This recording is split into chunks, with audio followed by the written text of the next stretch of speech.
हरे Krishna. Shrimad Bhagavat Gita series में आप सभी का हार्दिक स्वागत है। आज हम श्रीमद् भगवत गीता के दूसरे अध्याय के 26 नंबर और 27 नंबर श्लोक के ऊपर चर्चा करेंगे। अभी तक भगवान शास्त्रों से जो है प्रमाण दिए अर्जुन को कि आत्मा कैसे शाश्वत है, अजन्मा है, इसके बारे में भगवान जो है चर्चा की। अभी भगवान कहेंगे कि ठीक है, अन्य कुछ मत से अगर मैं लूँ तो वो मत क्या है, उस मत के हिसाब से भी जो है आपको शोक नहीं करना चाहिए। वो मत क्या है?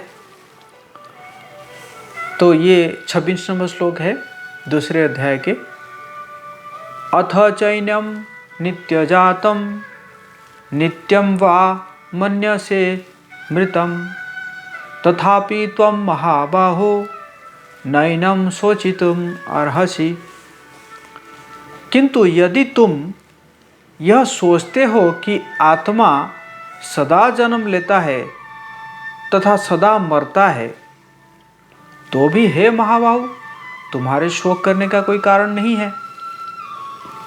अगर अर्जुन को कह रहे हैं भगवान, अगर आप ये भी सोच रहे हैं, शास्त्रों का तो यही मत है कि आत्मा कभी ना जन्म लेता है ना कभी मरता है, वो अजन्मा है, वो शाश्वत है, वो नित्य है। लेकिन फिर भी आप अगर ये मानते हो कि नहीं, आत्मा तो जन्म लेता है और मरता है, तो इसके लिए भी आपको शोक करने की कोई ज़रूरत नहीं है।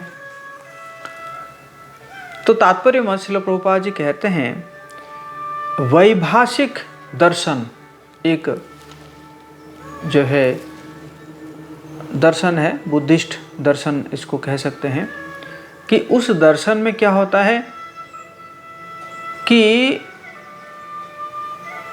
कोई भी मानव जो है वो मतलब उस दर्शन में क्या होता है कि वो सोचते हैं कि ये जो मनुष्य है ये तो केमिकल से आया है, कुछ रसायन से, तो रसायन से बना मतलब वो कहते हैं कि लाइफ कम्स फ्रॉम केमिकल, कुछ रसायन से बना है। और अगर रसायन से बना हुआ है और रसायन अगर नष्ट हो जाता है, युद्ध करने में रसायन अगर नष्ट हो भी जाता है अपने कर्तव्य को निर्वाह करते हुए, तो उसमें भी कोई दुख करने की ज़रूरत नहीं है। श्रील प्रभुपाद जी कह रहे हैं, हमारे तो आधुनिक विज्ञान में और जो आधुनिक जो युद्ध होता है उसमें तो कई रसायन, कितने रसायन नष्ट हो जाते हैं।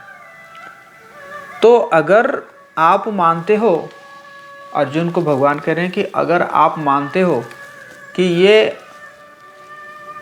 ये रसायनी है, ये कोई सम केमिकल्स है और ये जन्म लेता है और मर जाता है, तो इसमें भी दुख करने की क्या कोई ज़रूरत नहीं है। कुछ रसायन अगर नष्ट हो जाएगा तो उसमें कौन सी बड़ी बात है।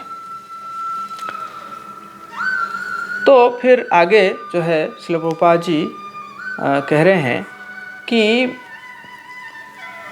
इस सिद्धांत के अनुसार पदार्थ से प्रत्येक क्षण असंख्य जीव उत्पन्न होते हैं और नष्ट होते रहते हैं, अतः ऐसी घटनाओं के लिए शोक करने की कोई आवश्यकता नहीं है।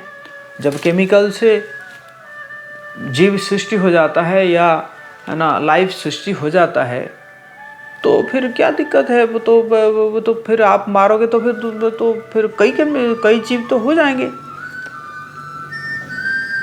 यदि आत्मा का पुनर्जन्म नहीं होता तो अर्जुन को अपने पितामह गुरु के वध करने के पाप फलों से डरने की भी कोई कारण नहीं है।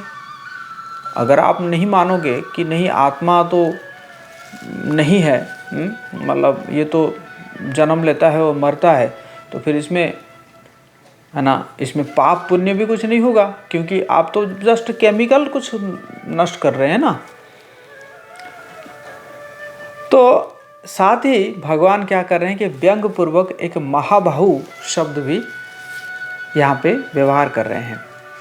महाबाहु शब्द संबोधित करके भगवान ये बता रहे हैं कि ये जो वैभाषिक सिद्धांत है, ये वैभाषिक सिद्धांत स्वीकार योग्य नहीं है, और ये वैभाषिक सिद्धांत जो है वो वैदिक ज्ञान के प्रतिकूल है।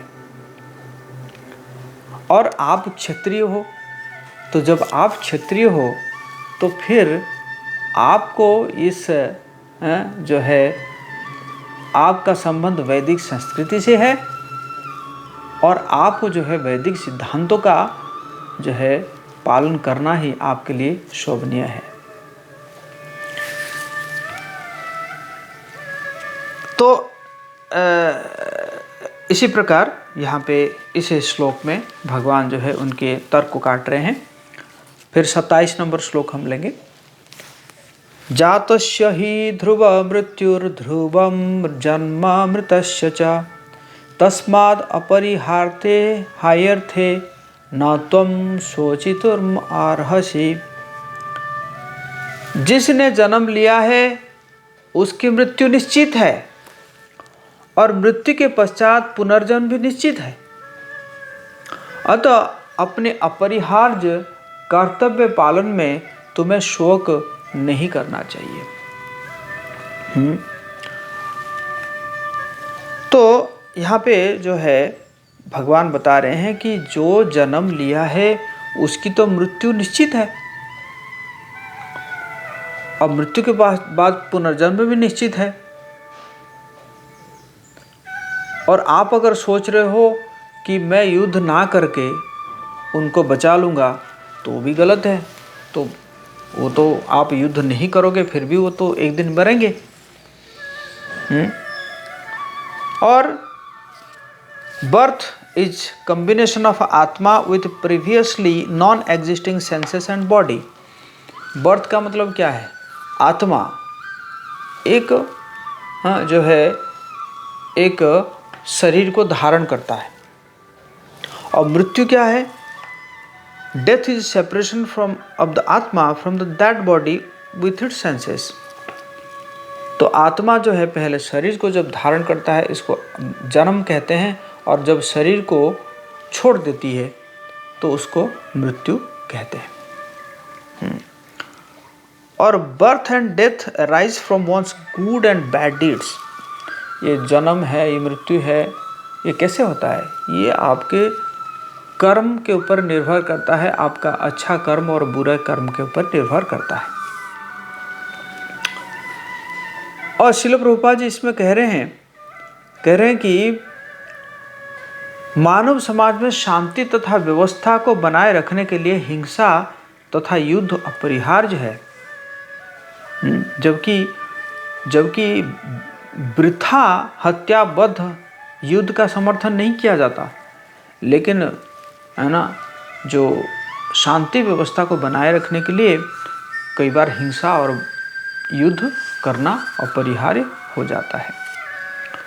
और कुरुक्षेत्र का युद्ध भगवान की इच्छा से होने के कारण अपरिहार्य था। भगवान चाहते थे कि युद्ध हो, और सत्य के लिए युद्ध करना क्या होता है? ये क्षत्रिय का धर्म होता है।